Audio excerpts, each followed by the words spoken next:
Louvado seja o nome de Jesus. Coisa boa, né? Quando as coisas dão tudo muito certo.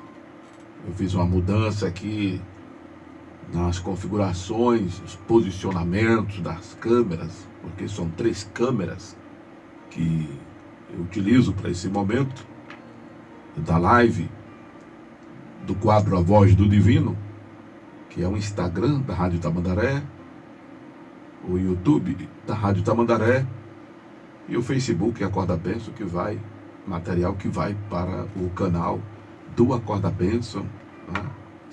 Em nome do grande Senhor Jesus. E graças a Deus deu tudo muito certo. Claro, com a parceria da paciência do meu querido companheiro de todas as manhãs, o Sérgio. Rapaz, ele ficou isso na minha live. Eu não falo de nome de Jesus. Ele esquece que a igreja é santa, mas tá tudo bem. Em homenagem a ele, eu vou deixar essa zoada, sabe, bom? Essa interferência sonora. Me aguarde. Louvado seja Deus.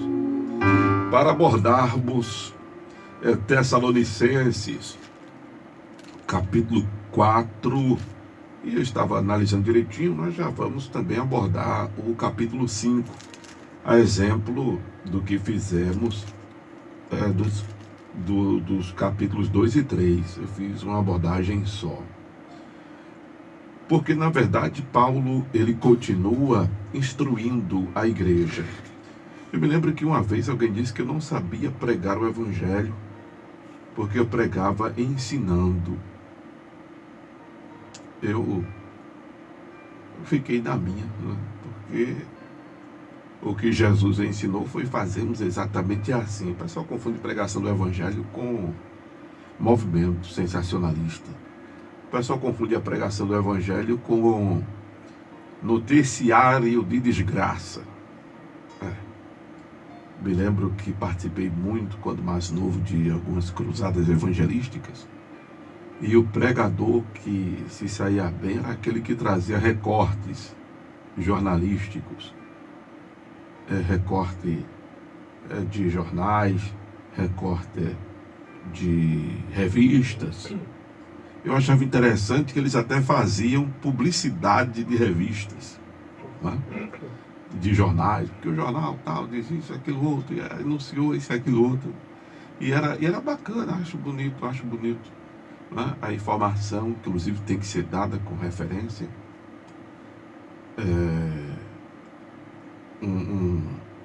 Uma frase, de repente, que não é própria, que não é autoral, é necessário que ela também seja referendada bibliograficamente.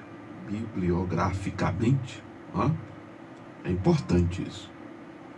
Mas Jesus ensinou-nos que, em pregando o evangelho, ensinássemos as pessoas a guardar tudo que ele deixou, tudo que ele nos ensinou.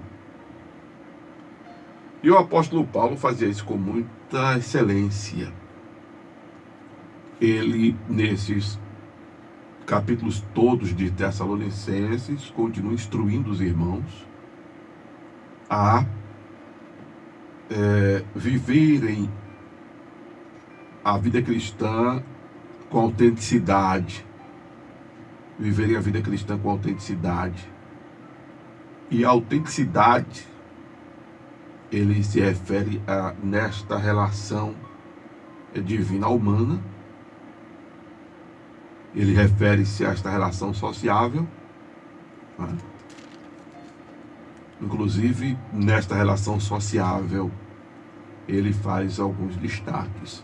Nessa relação divina humana, que ele manda que os cristãos continuem andando de maneiras que fosse agradável a Deus, eles continuassem, eles prosseguissem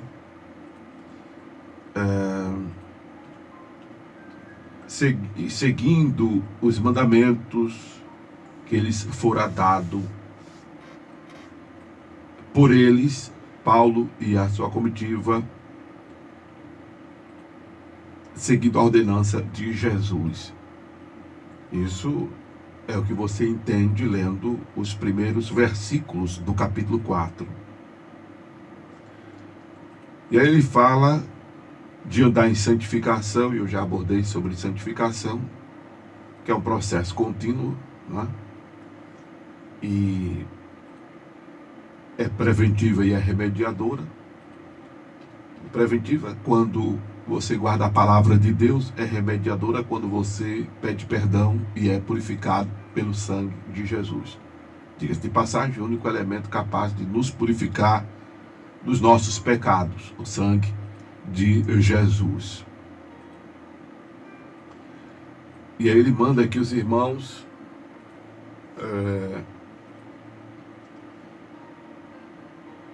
sigam esta vontade de Deus, que é a santificação, abstendo-se da prostituição,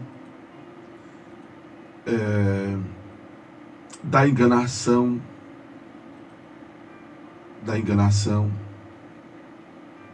da não opressão ao próximo, né? Ninguém oprima ou engane seu irmão em negócios. Até porque Deus está vendo tudo isso e ele coloca aqui Deus como vingador dessas coisas. Ele continua falando do amor, da caridade, coisa que ele até pontua, era desnecessária escrever aos irmãos, porque nisto eles eram instruídos, né? Ele segue falando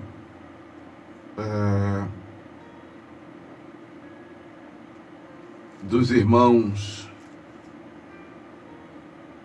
viverem quietos, tratar dos seus próprios negócios, trabalhar com as suas próprias mãos, andarem honestamente, tudo isso aqui, ó. No capítulo 5, ele continua com essas recomendações, dizendo que os irmãos sejam sóbrios, sejam vigilantes,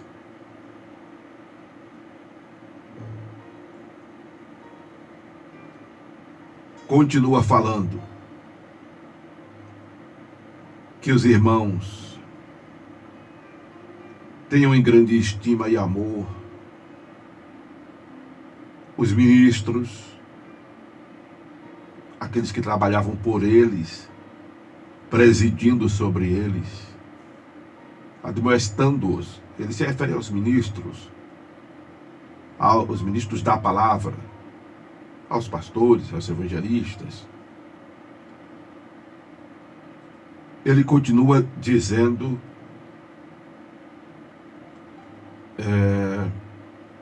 que os irmãos tivessem paciência para com todos,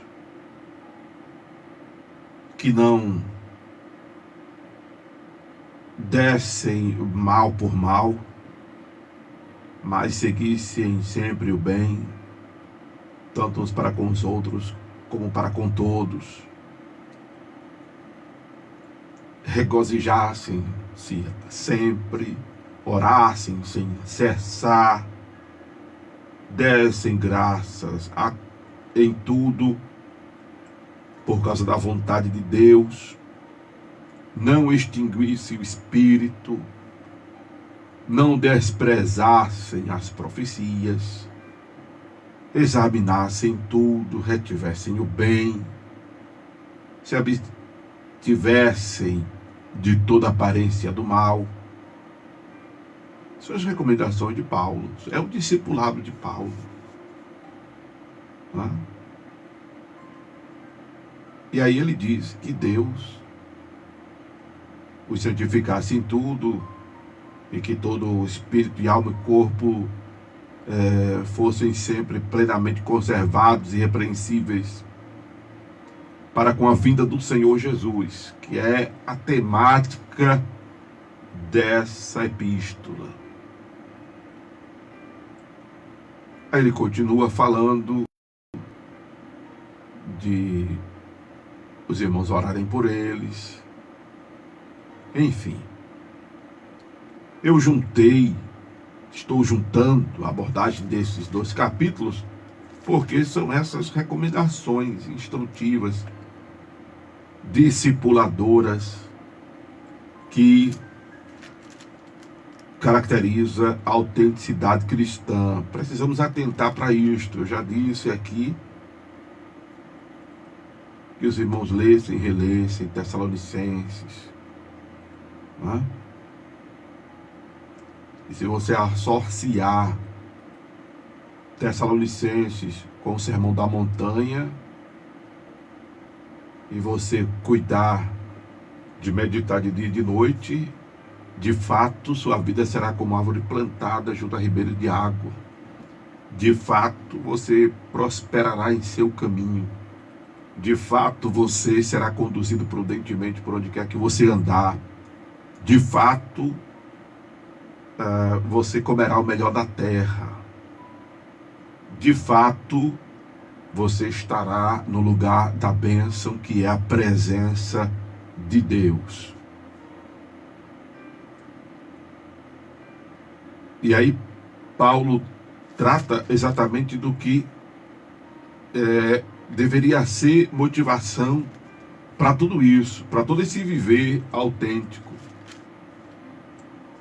que é a iminente volta de Jesus Cristo. Louvado seja Deus. E esse livro de Tessalonicenses, ele é familiarizado exatamente pelo contexto, ou pelo trecho, dos versículos 13 ao 18, que Paulo traz um script de como se dará o arrebatamento da igreja, a vinda de Jesus, antes da grande tribulação, é o que se preconiza no meio evangélico mais predominante. E é um assunto que, a exemplo de tantos outros assuntos, estão em falta em nossos púlpitos, que até parece que já não se acredita mais na volta de Jesus Cristo. As mensagens são muito massageadoras de ego, as mensagens são muito automatizadas, o mediatismo, o imediatismo é muito grande, não é? Por outro lado, como eu já disse em outras abordagens, a cruz de Cristo tem sido substituída por filosofias que Paulo chama em Coríntios humanas, mundanas, que é onde em Coríntios Paulo faz uma reivindicação para que Cristo na cruz seja propagado. É quando inclusive ele trata da ceia e ele diz do sofrimento de Jesus, que é salvífico, mas ele fala de que ao comermos do pão, ao bebermos do vinho, também anunciamos a volta do Senhor. Eram assuntos que não faltavam na pregação de Paulo, a cruz de Cristo e a volta dele. E os crentes em Tessalônica, eram cristãos muito esperançosos na volta de Jesus, porque com a volta de Jesus se dá o triunfo da igreja militante, que somos nós, que vivemos. Com a volta de Jesus, o plano salvífico chega ao seu ápice maior.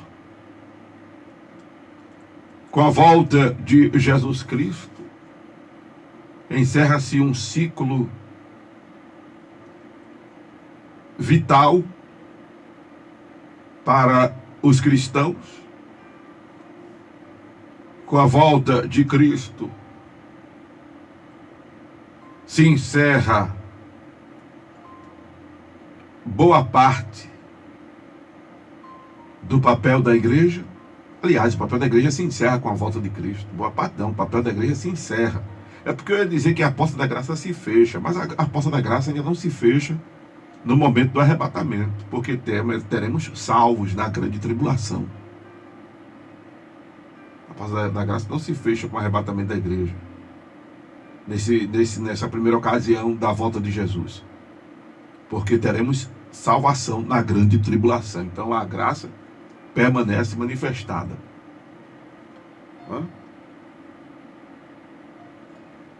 Mas com a volta de Jesus Cristo,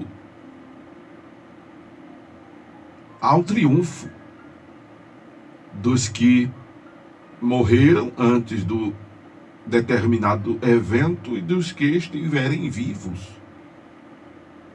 na ocasião. Aí é quando Paulo diz para que não sejamos ignorantes acerca dos que dormem. Porque se cremos que Jesus morreu e ressuscitou, e cremos, assim também os que em Jesus dormem, Deus os tornará a trazer com ele. O que é dormir no Senhor? Dormir é partir para a eternidade vivendo Jesus. Tenho até dito, procure viver Jesus para poder morrer com ele, porque não vivendo com Jesus será muito difícil morrer com ele. Recentemente, eu estive em um hospital visitando o amigo de uma conhecida minha, e graças a Deus, mesmo ali sedado, eu perguntava àquele cidadão se ele queria confessar Jesus Cristo como Senhor e Salvador da sua vida. Com muita dificuldade, ele deu sinais que sim.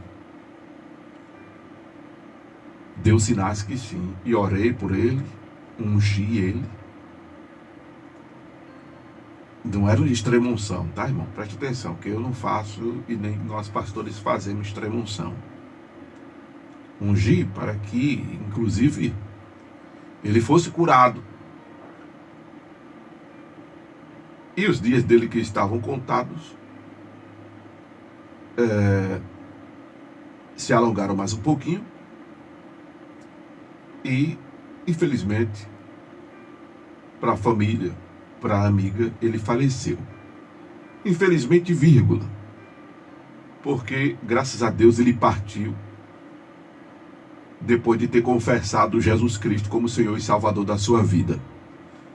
Aí eu fiquei sabendo depois que tinha passado por lá também uma serva do Senhor, e ele também tinha feito esta declaração. Aí eu disse à colega que, mais do que nunca, estava confirmado, né, o fato dele ter entregue a vida para Jesus, mesmo naquela condição,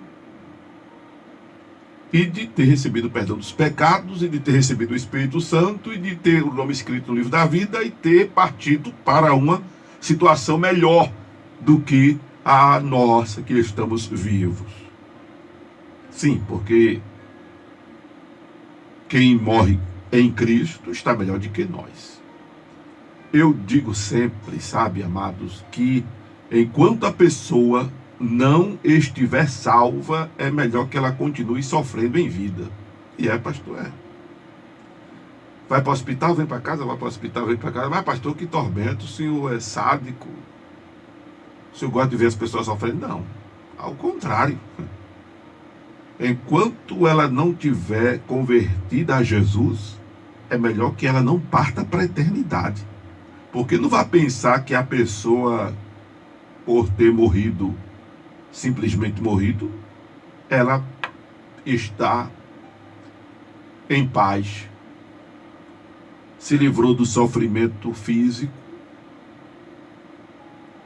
porém o tormento espiritual é maior. A gente não pode esconder isso. A gente não pode, eu não vou dizer a família de uma pessoa que morreu sem ser convertida, ó, ela dançou, ela está no inferno, ela está no Hades, até porque no inferno não tem ninguém. Ela está no Hades, está em sofrimento. Eu vou dizer isso, eu jamais vou dizer isso. Primeiro que eu não sou Deus para saber de tudo. Segundo que não me é dado direito de julgar. Terceiro que ela pode ter se convertido ali e tal, e enfim.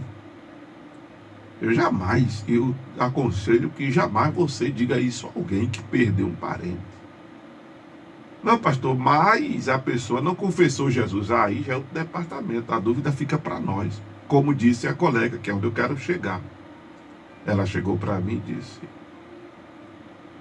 mas Amaro, é muito difícil para a gente que fica saber que a pessoa faleceu e a gente ficar na dúvida se a pessoa está salva ou não. Ela disse, é pior para a pessoa se partir sem salvação. Para nós isso é menos interessante. Mas eu entendi o que ela disse. Mas é muito ruim para nós essa dúvida se realmente a pessoa se salvou ou não. É óbvio que não é o templo de crente que diz que a pessoa é salva. É óbvio que não é a aparência que diz que a pessoa é salva. É óbvio que não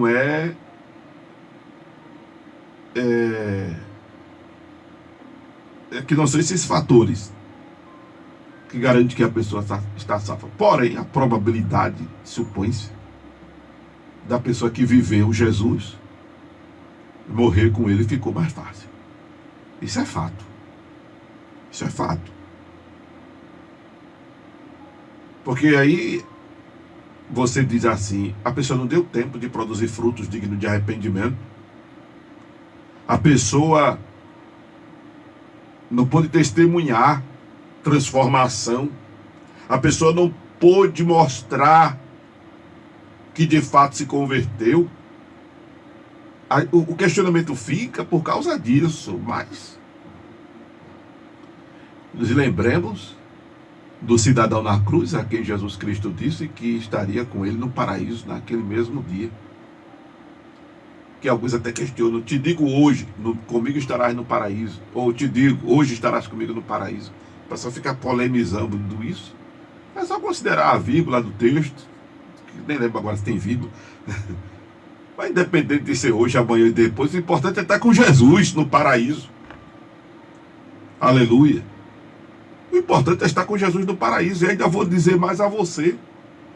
Em Hebreus 7:29 diz, depois da morte segue-se ao juízo. Então o juízo é de imediato, não é como diz o poeta. Aliás, é como diz o poeta, não adianta a prece de Ave Maria aguardar para o último dia a condenação do juízo final. Sim, o juízo final vai aguardar para o último dia. Mas, no ato do que o espírito sai do corpo, a pessoa já segue para a eternidade. Se ela viveu com Jesus, ela já vai para o seio de Abraão, já vai para o paraíso. Se ela morre sem estar convertida ao evangelho de Jesus, ela já vai para o Hades. Não tem depois, é na hora. Hebreus 9:27.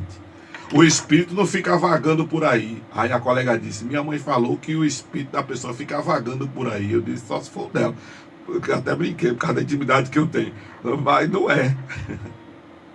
Só se for o desejo dela, né? A cabeça dela é viva ainda. Só se for o desejo dela. Mas não é. O espírito não fica vagando por aí. Não é? A pessoa não se transforma numa alma penada. O espírito fica vagando por aí, procurando descanso, repouso. Não. A luz da Bíblia é, como diz o humorista, é vapt-vupt. Depois da morte, Hebreus 9:27, segue-se ao juízo. A sentença. Está com Cristo, paraíso. Está no caminho estreito, paraíso. Está na porta apertada, paraíso. Está fora de Cristo, Hades, lugar de tormento. Caminho largo, lugar de tormento. Porta larga, não é o bairro, é a porta que é larga. Hades. Isso precisa ser pregado. Isso precisa ser esclarecido às pessoas. Era o cuidado de Paulo, irmãos. Permaneçam seguindo. Continuem, prossigam cada vez mais. Andai conforme. Por causa disso. Tem muita gente se preocupando com a temporariedade da vida, se preocupando com o dia de hoje, ou de amanhã, na verdade, mas no que diz respeito ao comer, o calçar, o vestir, o beber, o que o apóstolo Paulo disse, irmãos, para se resolver isso aí, vocês trabalhem em seus próprios negócios, trabalhem com vossas próprias mãos, como já vos tenho mandado. Sejam honestos para com os de fora e não necessitar de coisa alguma. Para os problemas desta vida, existem as coisas desta vida. Para a falta de dinheiro, existe um negócio chamado trabalho. Ah, pastor, mas está difícil o trabalho. Talvez esteja difícil emprego. Mas trabalho, né? O pessoal gosta de fazer essa diferença, eu vou entrar nessa vibe. Escolhendo, né? Escolhendo trabalho. Tem aí, eu conheço um rapaz, para vocês terem ideia, ele é tão trabalhador, que quando está na safra de manga, ele pede às pessoas para pegar a manga do pé para vender. Aí ele vende manga, ele vende jambo, ele vende jaca. Ele não tem sítio, não. Ele não tem sítio, não. Ele não tem terra, não. Aí quando passa, vê uma latinha, ele pega a latinha, anda com o saco, pega a latinha, bota lá no saco. O cabo é virado. Quem o vê pensa até que ele não tem muito juízo, mas ele pensa num cabo inteligente e trabalhador. Hã? Conheço pessoas que saem pegando papelão na rua. Conheço pessoas que saem catando alumínio. O que não falta é trabalho. Mas, pastor, me sujeitar a isso? Aí você vê hoje o pastor Amaro na internet, com o carrinho dele. Inclusive me deu um susto terrível ontem. Aí você vê o pastor Amaro na rádio. Pastor Amaro, modéstia à parte, conhecido do povo evangélico em Pernambuco. Mas eu já ralei muito. Eu já fui servente de pedreiro. Eu já vendi coxinha na praia. Já vendi coxinha em época de carnaval, na Rua da Aurora. Nunca me disse fosse para trabalho nenhum. Tenho, graças a Deus, hoje muitas profissões na carteira. Tenho minhas formações, graças a Deus. Tenho minhas graduações. Mas já ralei muito. Louvado seja o nome de Jesus. Para as coisas desta vida, existem coisas nesta vida que se resolvem. Porém, a eternidade é conquistada com as coisas espirituais, com gestos, com movimentos espirituais.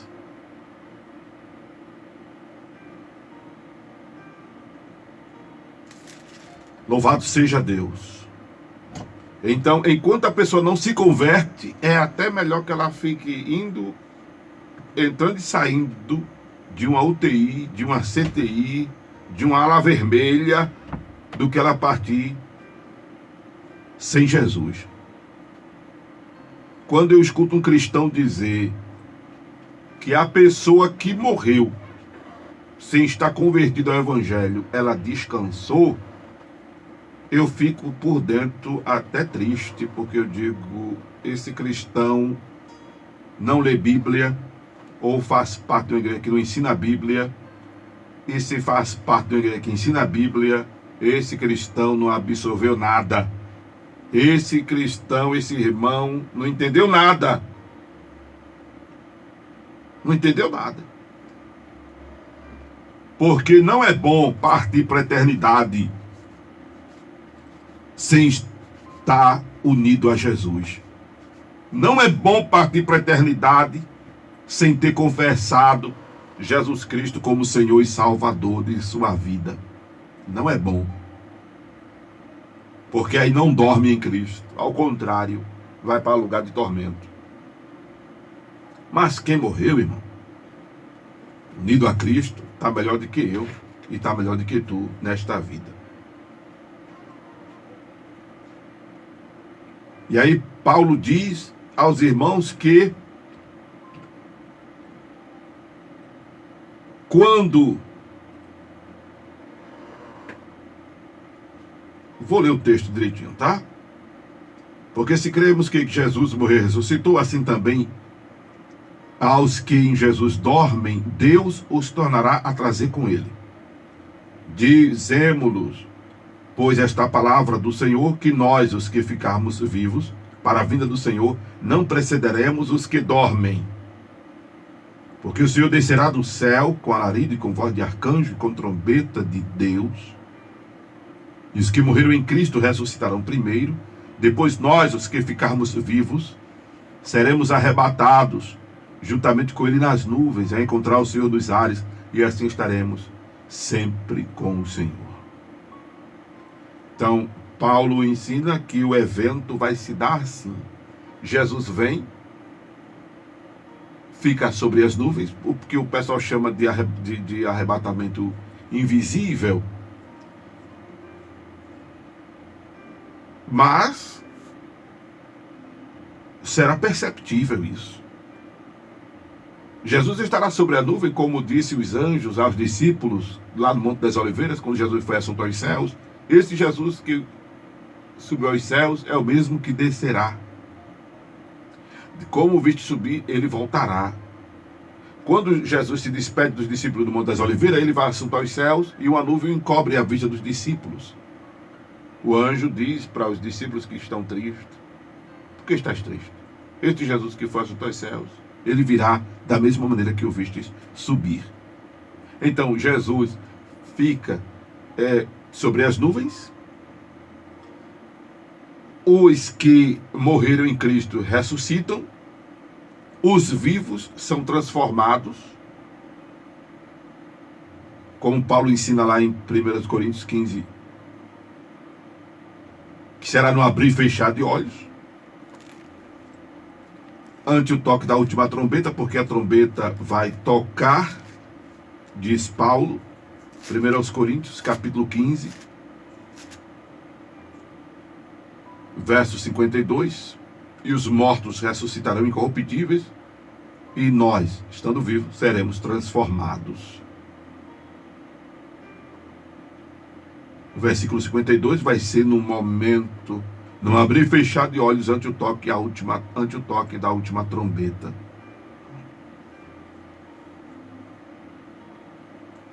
Aí, invisível, beleza, porém não imperceptível.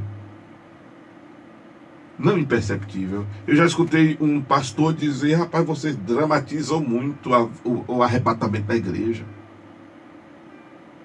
Vocês falam de que vai acontecer catástrofe, vai ter carro batendo, avião caindo, não sei o que. E tu não acha que se for salvo o piloto, o condutor, o motorista, não vai acontecer isso não?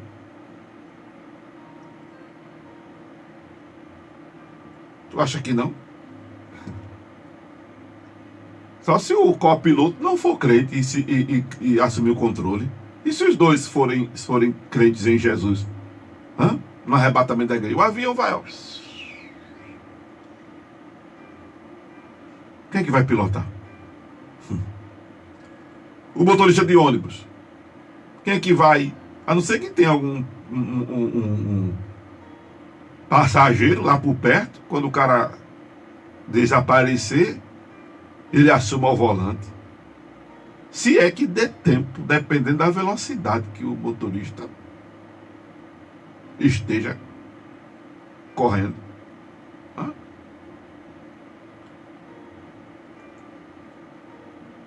Tu acha que não?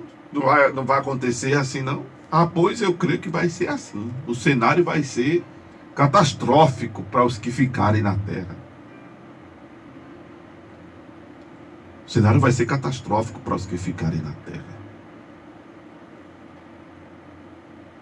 Mas esse assunto que parece utopia, e por parecer utopia, muita gente está cética, muita gente está incrédula, muita gente não acredita mais, isso não se prega mais. E por conta da ausência deste assunto, não há temor, não há comprometimento com o Evangelho. Estamos vivendo uma crise muito moral, uma crise muito grande de moralidade de nós cristãos. Tudo isso que Paulo preconiza aqui para os irmãos vivenciarem está sendo feito ao contrário. Paulo manda que se abstenha da prostituição, que é o que mais tem em nosso meio, que é o que mais nós fazemos. Paulo manda que nós não oprimamos. O que mais tem na sociedade é a opressão. Paulo manda que não enganemos. O que mais tem é a enganação. Paulo manda que nós tenhamos amor fraternal. É o que mais está faltando, amor. Paulo manda que andemos em honestidade. O que mais está acontecendo é desonestidade. Paulo manda que nós sejamos sóbrios. Não está havendo sobriedade em nosso meio. Paulo manda que nós nos regozijemos sempre. O que nós mais fazemos é murmurar, é reclamar. É gente pensando em deixar Jesus. É gente pensando em desistir do caminho. Paulo manda que nós oremos sem cessar. Os cultos de hoje não tem oração. Tem um boa tarde, Jesus. Tem um bom dia, Jesus. Tem um boa noite, Jesus. Uma oração, que é oração mesmo, não tem. Círculo de oração não é mais círculo de oração. Vigília não é mais de oração.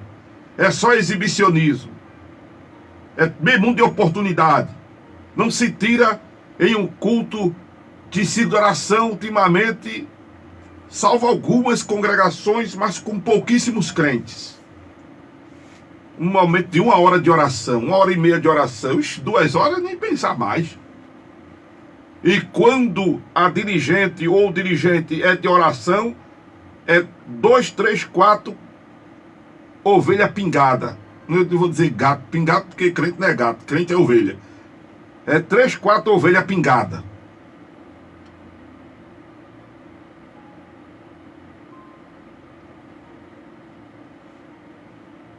Graças não estamos dando muito. E quando eu falo de graças, não estou falando de culto de ações de graças, não. A gente está fazendo tudo ao contrário. A gente está fazendo tudo ao contrário. Sabe por quê? Porque não se está mais crendo que Jesus Cristo está às portas. Mas eu quero dizer a você que Jesus está voltando. O meu grande receio é ouvir o apartai-vos de mim. Esse é o meu grande receio. Por isso que eu oro a Deus para que me ajude. Louvado seja Deus, para que eu venha pôr em prática essa palavra E quando eu leio isso, vejo o quanto eu estou distante. Pastor Amaro, eu quero a palavra da vitória, da bênção. A vitória e a bênção depende muito de tudo isso aqui, amados.